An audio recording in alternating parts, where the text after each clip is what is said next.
Assalamualaikum warahmatullahi wabarakatuh. Alhamdulillahirabbil alamin. Asyhadu an la ilaha illallah wa asyhadu anna Muhammadar Rasulullah. Raditu billahi rabba wa bil islami dina wa bi Muhammadin nabiyya wa rasula.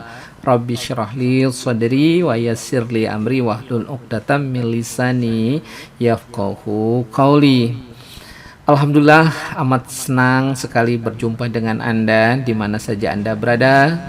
Semoga Anda dan keluarga Anda dalam keadaan sehat dan mendapatkan rezeki yang barokah dari Allah Subhanahu wa taala. Kita lanjutkan ya sharing kita. Kita akan bahas ilmu Allah, ilmu kauniyah yang ada di alam ini. Ya tujuannya tentu ya untuk mensejahterakan manusia. Nah, karena kita tahu kita belajar pada kesempatan ini tentang genetika ya, dimana kita pengen mendapatkan bibit yang unggul ya, yang nantinya berdampak pada produksi baik hewan, tanaman ataupun yang lain ya. Jadi insya Allah bermanfaat ya. Nah, dalam kesempatan ini kita akan membahas tentang pola pewarisan dalam inti Mendelian inheritance ya. Nah, kita akan belajar dulu tentang hukum Mendel klasik ya. Nah, Bapak Mendel ini berusaha melakukan percobaan untuk menemukan ya hukum beliau ya. Hukum ya yang sampai sekarang dan dikembangkan terus ya. Mudah-mudahan amal beliau mendapat amal yang banyak tentunya ya. Nah, Mendel ini adalah orang yang pertama kali mengetengahkan satu mekanisme pewarisan sifat menurun ya melalui eksperimen ya, percobaan di bidang genetika. Nah, berdasarkan percobaan itu maka teori prailmiah dari genetika saat itu yang berkembang ya dikenal dengan the blending theory of inheritance itu dikatakan tidak benar. Mendel berhasil dan berupaya membuktikan bahwa pemindahan sifat merupakan pola yang dapat diperkirakan ya, bisa diprediksi hasilnya, bentuknya seperti apa. Nah, dasar pemikiran Mendel inilah yang kemudian dijadikan dasar untuk memperoleh sifat-sifat yang diinginkan ya dengan melakukan hibridisasi ya. Bagaimana pengen yang misalnya kalau kacang etcis ya yang dilakukan Bapak Mendel ini maunya seperti apa, berbiji bulat atau bagaimana warnanya, apakah kuning atau hijau seperti itu, dan itu dikembangkan terus ya sampai sekarang ya. Tentunya lebih maju lagi, sudah lebih maju ilmu pemulihan atau ilmu genetika yang dikembangkan oleh umat manusia sekarang karena tuntutan ya. Kita pengen mendapatkan produksi misalnya kedelai yang banyak karena sangat dibutuhkan ya, mulai dari minyak kedelai, dibikin bahan baku kecap atau dibikin bahan untuk pembuatan tahu, tempe dan seterusnya. Nah, begitu besarnya ya peletakan dasar genetika ya beliau itu sampai dikenal mendapatkan julukan sebagai Bapak Genetika.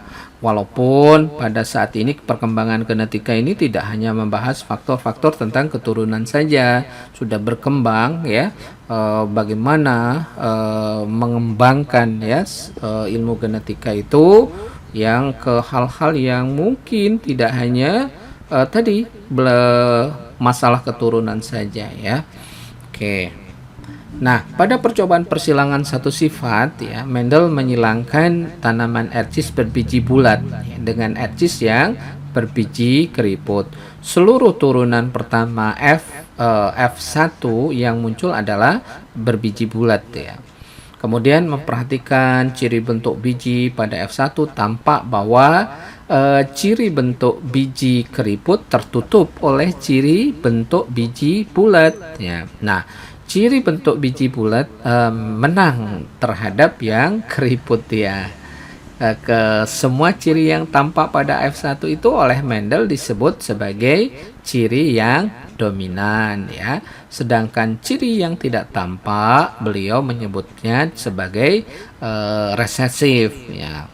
Nah, itu ya kata-kata yang sering muncul istilah dominan dan resesif ya, bukan resesi. Oke. Bapak Mendel ini terus melanjutkan percobaan persilangannya hingga muncullah turunan kedua, F2 ya. Hasil percobaan persilangan F1 diteruskan percobaan persilangannya hingga muncul F2. Seluruh turunan pada F1 atau turunan pertama yang telah tumbuh dari biji ditumbuhkan terus dan dibiarkan melakukan pembuahan sendiri. Nah, biji yang dihasilkan ternyata bulat dan keriput ya. Masih muncul ya yang keriput dan letaknya pada tiap polong yang berhadapan. Nah, ini fenomena yang menarik. Nah, jumlah biji bulat adalah dihitung ini, setelah itu diamati ya, dihitung ya, ternyata jumlah biji yang bulat itu adalah 5.474 buah. Sedangkan yang keriput itu 1.850 buah. Nah, kalau dirasiokan, dibandingkan rasio biji bulat dan keriput itu ternyata antara 2,96 dibanding dengan 1. Nah, suatu perbandingan yang sangat mendekati 3:1. Nah, kita lanjutkan ya. Biar ini sangat menarik. Dari proses percobaan tersebut, Bapak Mendel ini membuktikan ya bahwa yang pertama, ciri polong hijau dominan ya, sedangkan polong kuning resesif. Jadi ciri polong hijau dominan, sedangkan polong kuning itu resesif.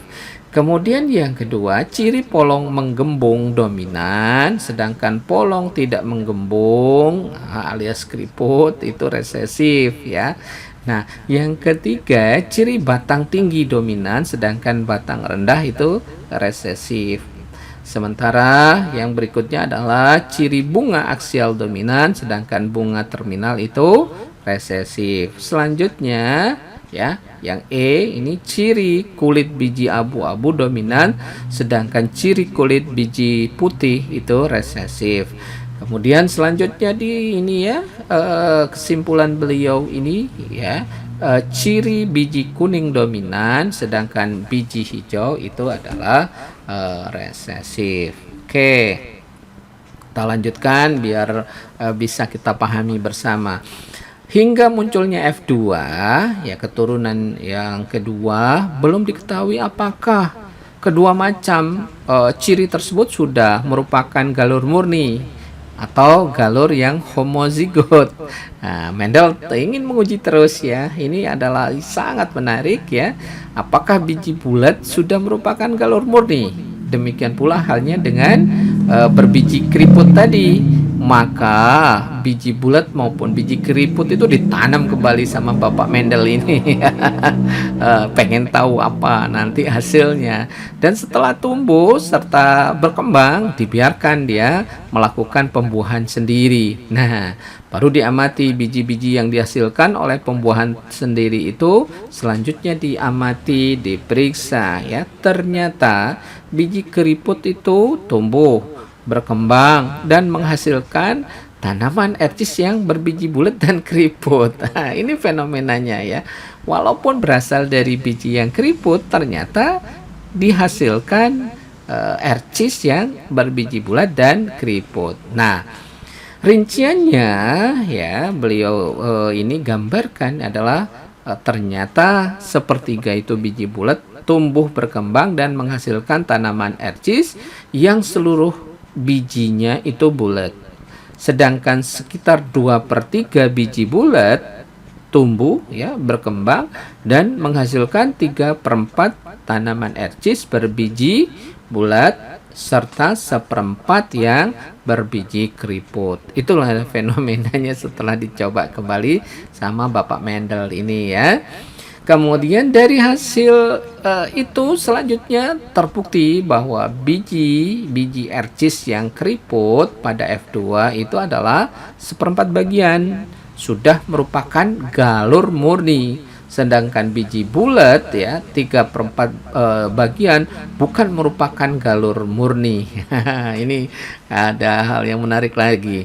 Demikian pula, sekitar sepertiga biji bulat yang setelah tumbuh dan berkembang menghasilkan tanaman ercis berbiji bulat sudah merupakan galur murni, sedangkan sekitar 22/3 ya, bagian bukan merupakan galur murni karena selanjutnya masih akan tumbuh, berkembang, menghasilkan tanaman ercis berbiji bulat dan keriput ya. Dalam perbandingan tadi rasionya 3:1. Nah, pada tiap pengujian galur itu, ciri resesif yang muncul pada F2 terbukti selalu merupakan galur murni karena selalu menghasilkan tanaman ercis F2 yang tepat sama dengan induknya yang resesif. Ya, jadi itulah gambarannya yang dilakukan oleh Bapak Mendel ini. Kemudian kita coba analisis Mendel atas hasil percobaan persilangan. Nah, baru penemuan hukum pemisahan Mendel ini ya. Kemudian Mendel mengemukakan hipotesis yang dimagungnya sendiri. Yang pertama adalah bahwa ciri-ciri yang berlawanan pada tanaman ercis seperti biji bulat dan biji keriput ditentukan oleh unit karakter atau faktor-faktor. Ya, baru sekarang dikenal ya sebagai namanya sebagai gen-gen ya, yang diwariskan dari induk kepada turunan melalui gamet. Nah, tiap faktor dapat berada sebagai bentukan-bentukan yang alternatif ya. Sekarang dikenal dengan alela-alela atau alel ya, yang bertanggung jawab terhadap karakter alternatif yang dimunculkannya. Ya, dimunculkan oleh apa? Ya, oleh makhluk hidup tersebut ya, baik tanaman, hewan dan yang lain ya.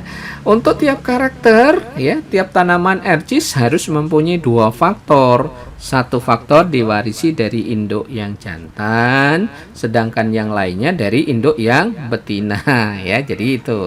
Jadi diwariskan dari induk yang jantan, sedangkan yang lainnya dari induk betina. Jadi pencampuran dia. Nah, Mendel berpendapat bahwa galur murni ciri biji bulat pada tanaman ercis ditentukan oleh 2 faktor yang satu sama lain identik atau dikenal dengan ciri homozigot ya. Demikian pula galur murni dari ciri biji keriput. Akan tetapi 2/3 biji bulat pada F2 tumbuh menjadi tanaman ercis berbiji bulat dan keriput rasionya 3:1, bukan tergolong galur murni dan ditentukan oleh 2 faktor yang satu sama lain tidak identik ya, dikenal dengan ciri heterozigot ya. Selanjutnya, Mendel menyimpulkan bahwa pada individu atau pada ciri-ciri heterozigot, satu alela dominan sedangkan yang lainnya resesif ya. Berdasarkan kenyataan ini bahwa ciri-ciri induk muncul kembali pada turunan tanaman ercis yang tumbuh dari biji yang heterozigot. Nah, Mendel juga menyimpulkan bahwa kedua faktor untuk tiap ciri yang tidak bergabung atau tidak bercampur dalam cara apapun ya, kedua faktor itu tetap berdiri sendiri selama hidupnya individu dan memisah waktu pembentukan gamet ya, pada waktu pembentukan gamet itu. Nah, separuh gamet membawahi satu faktor, sedangkan separuhnya yang lain membawahi faktor lainnya. Jadi kesimpulan terakhir inilah yang dikenal dengan hukum pemisahan Mendel. Oke ya. Oke, udah jelas ya. Yang ketiga, percobaan yang memunculkan hukum pilihan bebas Mendel. Nih ya. Yang hukum berikutnya dari Mendel tentang hukum pilihan bebas ya. Nah, masih menggunakan tanaman coba atau tanaman percobaan ercis ini, Mendel melakukan percobaan lagi dengan menyilangkan atau persilangan yang memperhatikan 2 ciri sekaligus ya. Nah, permasalahan yang ingin ditemukan jawabannya adalah apa yang terjadi jika pada rangkaian percobaan persilangan dua ciri diperhatikan sekaligus. Nah, Mendel melakukan percobaan persilangan di hibrid ya. Pada percobaannya, tanaman erbis berbiji bulat dan kuning disilangkan dengan biji keriput dan hijau. Ternyata ciri biji hasil persilangan F1-nya seluruhnya bulat dan hijau. Tetapi pada F2 muncul hasil yang menarik ya. Berkenaan dengan biji ya, ciri biji hasil persilangan pada F2, Mendel mempertimbangkan dua kemungkinan, yaitu ya, ciri yang berasal dari satu induk atau diwariskan bersama. Ini kesimpulan Mendel. Jadi, ciri-ciri yang berasal dari satu induk akan diwariskan bersama-sama. Yang kedua, ciri-ciri yang berasal dari satu induk akan diwariskan secara bebas satu sama lain. Nah, apabila kemungkinan A kecil ini benar, maka F2 hanya dijumpai dua macam ciri biji, bulat kuning dan keriput hijau dalam rasio 3:1 sesuai dengan hukum pemisahan Mendel. Akan tetapi jika yang benar adalah kemungkinan B kecil ya, maka pada F2 akan dijumpai 4 macam ciri biji dalam rasio 3:3:3:1. Nah, keempat ciri biji ini adalah bulat kuning ya, bulat hijau, keriput kuning dan keriput hijau. Ternyata hasil pada F2 sebanyak 4 macam, yaitu bulat kuning sebanyak 315 butir, bulat hijau sebanyak 108 butir, keriput kuning sebanyak 101 butir, keriput hijau sebanyak 32 butir dengan rasio mendekati 9:3:1 sebagaimana yang diharapkan pada kemungkinan B kecil ya. Oke, kita lanjutkan ya. Jadi Mendel menyimpulkan bahwa faktor-faktor yang menentukan karakter-karakter yang berbeda diwariskan secara bebas satu sama lainnya. Jadi kesimpulan inilah merupakan pernyataan pada hukum pilihan bebas Mendel yang menyatakan bahwa faktor-faktor yang menentukan karakter-karakter berbeda diwariskan secara bebas satu sama lain ya. Jadi itu kesimpulan ya yang disampaikan oleh Bapak Mendel ini. Oke, kita lanjutkan.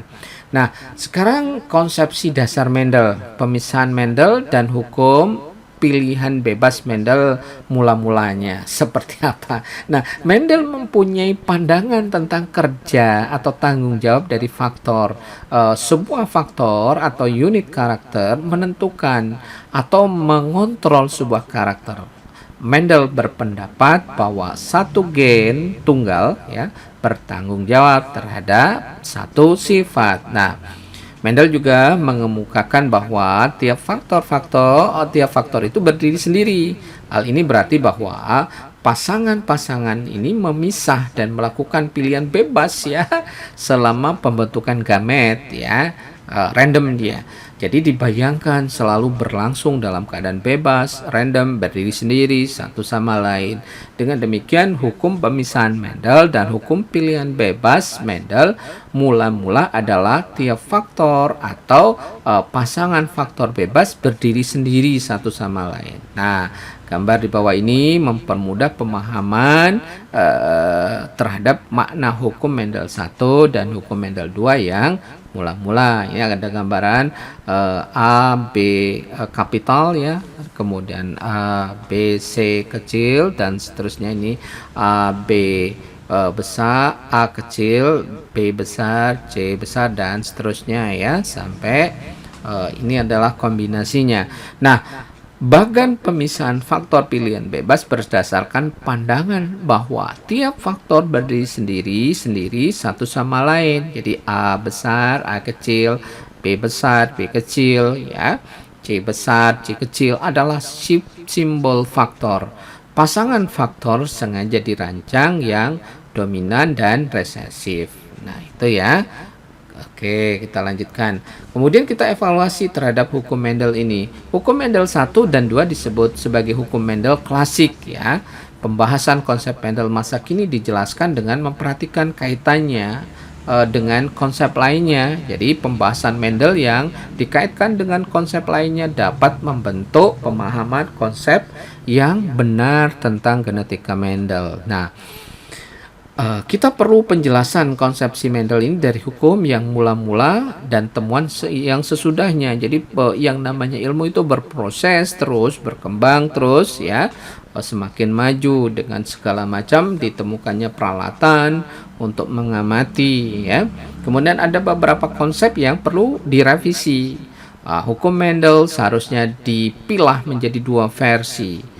Versi yang pertama itu adalah free segregation dan free assortment, didasarkan pada dugaan Mendel bahwa setiap faktor adalah satuan yang terpisah satu sama lain. Nah, konsepsi ini adalah Mendel dalam versi sejarah. Nah, pembahasan selanjutnya adalah menempatkan hukum Mendel pada posisinya pada lingkup kajian genetika saat ini. Penyajian versi baru perlu dikaitkan dengan proses di mana sudah dijelaskan sebelumnya ada proses pembelahan meiosis ya, kemudian ada istilah pindah silang, ada rekombinasi gen yang akan memperkaya gen pools pada suatu spesies ya. Jadi itu yang sampai sekarang berkembang terus yang namanya ini ya genetika ini. Nah, bagian ini menjelaskan tentang konsep ya, tempat dan peristiwa hukum Mendel ini terjadi. Apa yang berpisah dan berkombinasi secara bebas pada hukum Mendel. Nah, gen ya bekerja sepasang atau dikenal dengan sealel seperti yang menjadi konsepsi Mendel hanya berlaku pada makhluk hidup eukariot ya. Mendel 1 dan 2 hanya berlaku pada makhluk hidup eukariot yang berbiak secara seksual ya. Namun ini waktu dan tempat terjadinya hukum Mendel ya. Jadi itu ya, hukum konsep 1 dan 2 dengan membelah meiosis, hubungan Mendel dengan proses fertilisasi, hubungan hukum Mendel dengan pewarisan sifat pada tumbuhan dan hewan. Nah, hukum Mendel dengan pewarisan sifat pada manusia, misalnya hukum Mendel dengan peristiwa lainnya, non-disjunction, pindah silang, hubungan Mendel dengan pola pewarisan sifat lainnya. Nah, ini ternyata cukup berkembang. Memang dasar yang kita gunakan itu adalah hukum Mendel 1, tapi kita kembangkan dengan seperti yang dikatakan tadi ya. Ilmu berkembang terus, peralatan sudah diciptakan dan kita lakukan sesuatu hal yang sangat berguna untuk lebih baik dan berkembang terus. Nah, berikut ini disajikan konsep Mendel masa kini sebagai temuan sesudah Mendel, di mana ya, yang pertama itu peristiwa yang berlangsung mengikuti hukum Mendel, hukum pemisahan Mendel, dan hukum pilihan bebas Mendel masa kini merupakan bentukan revisi dari hukum-hukum itu dalam bentuknya yang mula-mula. Hukum pemisahan Mendel dan hukum pilihan bebas Mendel masa kini sudah tidak tepat lagi ya, dengan hukum-hukum dalam bentuknya yang dimana perilaku kromosom dalam pembentukan gamet setara dengan teori yang dinyatakan Mendel. Ada kesetaraan antara hukum Mendel 1 pada proses meiosis, yakni kesetaraan antara alel dan pasangan kromosom yang mengalami segregasi atau proses pemisahan kromosom homolog pada meiosis 1 anafase 1. Ada kesetaraan hukum Mendel 2 dengan berbagai kemungkinan kombinasi kromosom pada meiosis 1 ya. Nah, kemudian berikutnya yang kedua, makhluk hidup itu mengalami hukum Mendel ya. Banyak mengira bahwa hukum Mendel 1 dan 2 hanya berlaku pada tumbuhan yakni kacang air cheese. Hukum ini tidak ada kaitannya dengan kelompok hewan dan manusia. Nah, peristiwa sangat terkait dengan kehidupan sehari-hari sebetulnya ya. Peristiwa hukum pemisahan pilihan bebas Mendel berlangsung dalam proses pembelahan meiosis. Jadi ingat ya, tidak hanya itu ya. Jadi pada meiosis yang terjadi pada hewan ataupun tumbuhan itu terjadi ya. Peristiwa pemisahan dan pilihan bebas Mendel terjadi pada makhluk hidup eukariot diploid yang berbiak secara seksual. Ya, terjadinya proses nanti fertilisasi di situ. Dengan demikian seluruh makhluk hidup haploid seluler prokariotik tidak pernah mengalami peristiwa pemisahan dan pemilahan bebas Mendel. Sekalipun berpihak secara seksual. Jadi ini harus dibedakan ya. Hukum Mendel ini berlaku pada eukariot ya. Oke. Kemudian pada makhluk hidup seluler triploid, tetraploid dan poliploid ya. Umumnya yang berbiak adalah secara seksual, tidak berlangsung tepat sebagaimana hukum pemisahan Mendel ya dan hukum pilihan bebas Mendel. Maka jelaslah bahwa semua makhluk hidup diploid yang berbiak secara seksual, termasuk tumbuhan di situ, ada hewan di situ dan manusia, akan mengalami peristiwa hukum pemisahan Mendel dan pilihan bebas Mendel. Ingat ya, ini adalah kata kuncinya ya, bahwa semua makhluk hidup diploid yang berbiak secara seksual, termasuk tumbuhan, hewan, dan manusia, akan mengalami peristiwa hukum pemisahan Mendel dan pilihan bebas Mendel. Itu ya.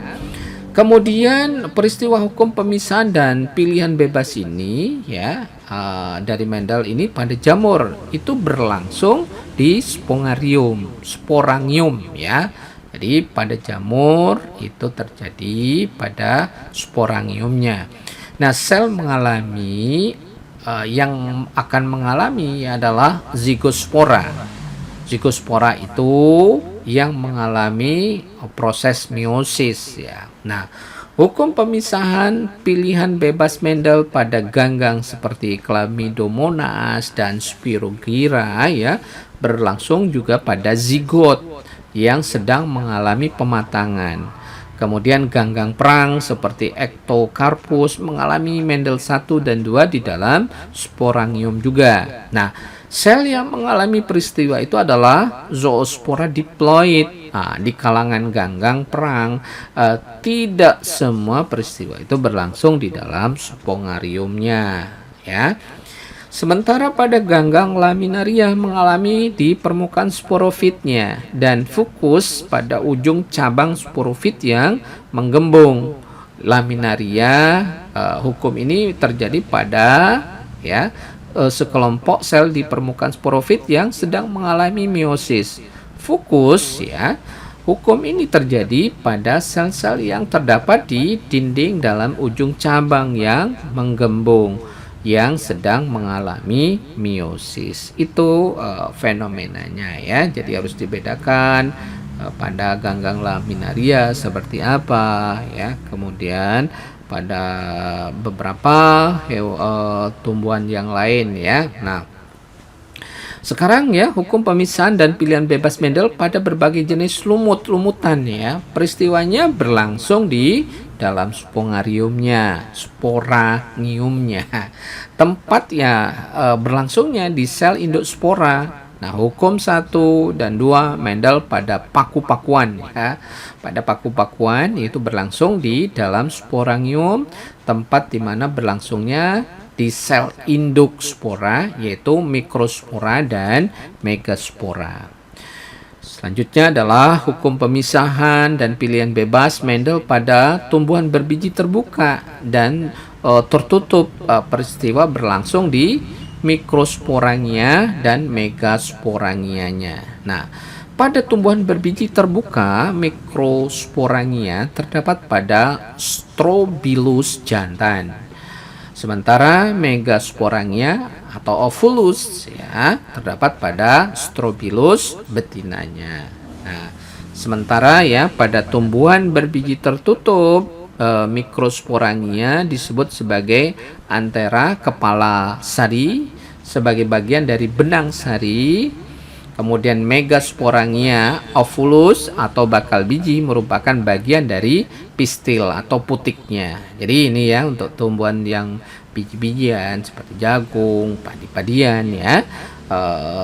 Yang berbiji tertutup ya, beda ya jagung dengan ini ya. Oke, ini ya Pak, ditegaskan kembali pada tumbuhan biji tertutup mikrosporangia disebut sebagai antera atau kepala sari sebagai bagian dari benang sari ya. Kemudian megasporangia atau ovulus atau bakal biji merupakan bagian dari pistil atau putiknya. Nah, sangat menarik sekali ya. Jadi ini ya. Nah, hukum Mendel 1 dan 2 ini pada jalur hewan bagaimana? Misalnya pada paramecium ya. Paramecium berlangsung di sel. Paramecium yakni mikronukleolus ya. Hewan bersel banyak multiseluler sebagai jenis avertebrata maupun vertebrata. Peristiwa berlangsung di dalam gonad jantan dan gonad betinanya ya. Kemudian hewan multiseluler ya termasuk manusia ya, termasuk kita semua ya. Gonad jantan disebut dengan testis gonad ya. Pada testisnya ini bisa terjadi pada hewan, misalnya sapi, kambing, domba, kerbau, kuda ya. Jadi hewan multiseluler termasuk kita semua itu ada gonad jantan disebut testis gonad ya. Sementara pada betina disebut dengan ovarium ya, gonad betina disebut ovarium. Maka jelas ya bahwa manusia laki-laki berlangsung di dalam testisnya. Proses ya bagaimana diproduksinya spermatozoa itu terjadi pada testisnya. Dan sementara pada wanita berlangsung di indung telur ya, di ovariumnya dihasilkan sel telur ya. Itu dirilis ya, ada kan pada wanita ada peristiwa bulanan ya. Jadi ini ya gambarannya ya. Kemudian waktu peristiwa Mendel 1 dan 2 adalah pada waktu makhluk hidup itu atau tumbuhan maupun hewan yang berbiak secara seksual memasuki periode perkembangannya ya, dewasa kelamin ya. Ada istilah dewasa kelamin, ada dewasa tubuh ya. Jadi yakni terjadi selama berlangsungnya proses tertentu yakni meiosis yang menghasilkan gamet. Itu beberapa hal ya tentang, jadi kita membicarakan kita sendiri tentunya di mana proses tersebut ya berlangsungnya. Nah, yang ketiga ini apakah yang berpisah dan berkombinasi bebas? Nah, kesimpulan Mendel berdasarkan data hasil percobaan persilangannya yang menggunakan tanaman ercis, nah pada dasarnya dapat dipertanggungjawabkan dan secara prinsip benar dalam batas kecermatan perancangan, ketelitian, pelaksanaan termasuk aplikasi pendekatan secara kuantitatif ya, dan ketajaman penalaran serta ketidaktahuannya beliau tentang berbagai konsep genetika yang terkait ya, karena memang masanya baru sampai di situ pengetahuan ilmu pengetahuan ya. Mendel saat itu belum mengetahui apakah yang sekarang disebut sebagai kromosom itu belum kita ketahui ya.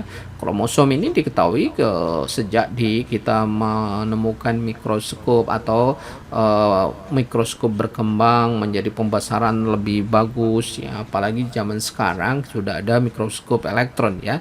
Sedangkan pada kromosom itulah terdapat yang namanya suatu faktor ataupun gen ya. Nah, konsep Mendel adalah tiap faktor atau gen merupakan unit yang berdiri sendiri. Sebenarnya faktor-faktor gen yang diperhatikan Mendel pada persilangan dihibrida maupun trihibrida kebetulan terdapat pada kromosom yang berbeda, sehingga data hasil percobaan persilangan terlihat memperkuat konsepsi bahwa faktor atau gen adalah unit yang berdiri sendiri.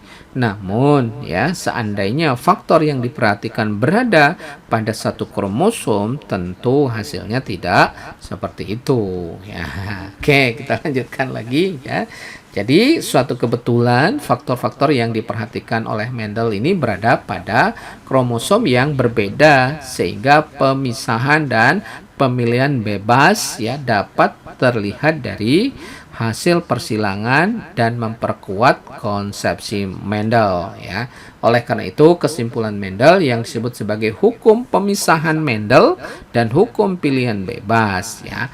Mendel memang dapat dipertanggungjawabkan dan benar-benar secara prinsip kesimpulan atau hukum-hukum itu sesuai dengan konsepsi bahwa tiap-tiap faktor atau gen merupakan unit-unit yang berdiri sendiri-sendiri.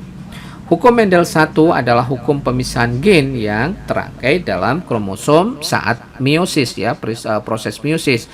Jadi yang berpisah adalah gen yang terangkai dalam kromosom ya.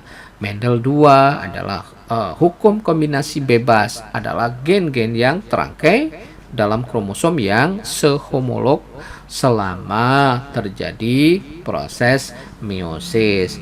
Jadi, yang berkombinasi bebas adalah gen yang terangkai dalam kromosom, bukan gen yang terpisah dalam bentuk sendiri-sendiri. Itu ya penjelasannya. Oke. Nah, sekarang faktor-faktor gen yang diperhatikan oleh Mendel ya, seperti yang telah disebutkan, memang terbukti terdapat pada pasangan kromosom yang berbeda dan faktor gen itu pada percobaan persilangan Mendel berperan sebagai penanda kromosom tempat terpautnya yang melakukan pemisahan dan pilihan bebas adalah pasangan kromosom tersebut ya. Persilangan individu homozigot ya yang mengandung gen dua sifat beda, yang keduanya dominan, dan individu dengan dua sifat beda ya, yang keduanya itu resesif. Sekalipun pandangan dasar Mendel tentang keberadaan faktor ya gen yang tidak benar ya waktu itu karena memang belum tahu, tapi hukum Mendel 1 dan 2 masih bisa dipertahankan. Yang mengalami pemisahan bebas dan penggabungan kembali secara bebas adalah kromosom dan bukan faktor gen ya, di mana faktor gen atau gen ya, faktor atau gen hanya ikut memisah dan bergabung kembali bersama dengan kromosom ya. Jadi kalau sekarang itu sudah jelas, itu adalah yang memisah dan bergabung kembali itu adalah kromosom. Inilah versi kedua hukum Mendel 1 dan 2 secara redaksional ya.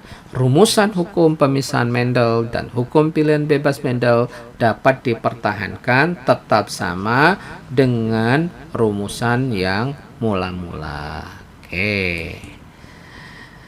Oke, mungkin sekian dulu ya perjumpaan kita. Sekali lagi mudah-mudahan kita masih dikasih kesempatan dalam pertemuan berikut-berikutnya ya. Tetap semangat, salam sehat ya, fastabiqul khairat ya, nasrum minallah fatun qarib. Wassalamualaikum warahmatullahi wabarakatuh.